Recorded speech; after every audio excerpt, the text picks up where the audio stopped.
Assume that you can change. The first step you need to take is to pay attention to your assumptions.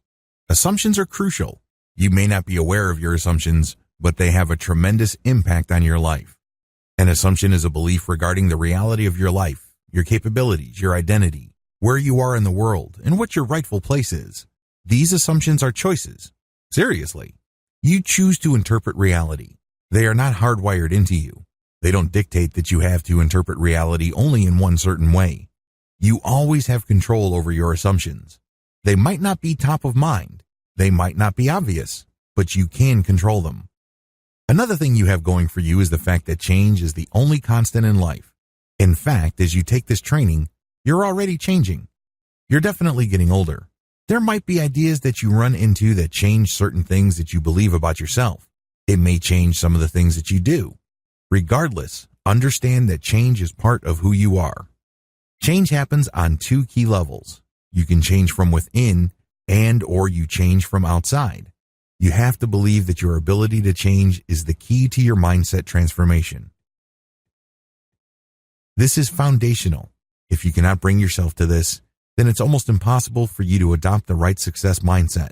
You're just not making it happen. This is crucial. It is not an option. It is non-negotiable. Here's an exercise to help you strengthen your belief muscles. First, think about 3 examples from your past where you needed to change, and you did.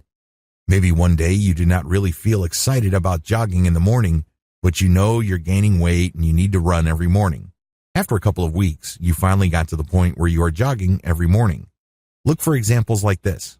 It doesn't have to be big. It doesn't have to be dramatic. Regardless, all of us have at least 3 examples from our past where we needed to change, and we did. Next, analyze what happened. Pay attention to what prompted the change. Why do you feel like you had to do it? What circumstances were present? What was your situation like? What was the trigger or the straw that broke the camel's back? Next, focus on how you were before and how you were doing after the change. Look at the contrast. Again, most people should be able to find situations like this in their life. It doesn't have to be big. It doesn't have to be grandiose. It just has to be real. Look at the contrast. Now ask yourself, what do these experiences teach me about myself? Am I the person who waits until the last minute and disaster is only around the corner for me to make a bold move? Maybe you stopped being lazy and got a job because you're about to get kicked out of your parents' house. Maybe your company announced a layoff program, but they gave people a test that they should take if they want to be retained. Whatever the specific experience may be, pay attention to how you responded to those challenges. Did you wait until your back was against the wall before fear pushed you to make a decision? Or did you want certain changes all along and situations just pushed you? This is the difference between a reactive and a proactive person. There is no right or wrong answer. Either you're born reactive, which means you are motivated primarily by fear or loss, or you are a proactive person, one who is motivated generally by gain.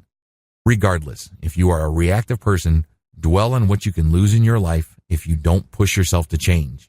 If you are proactive, focus on how much better your life would be and how awesome it would be to experience your dreams if only you allowed yourself to change.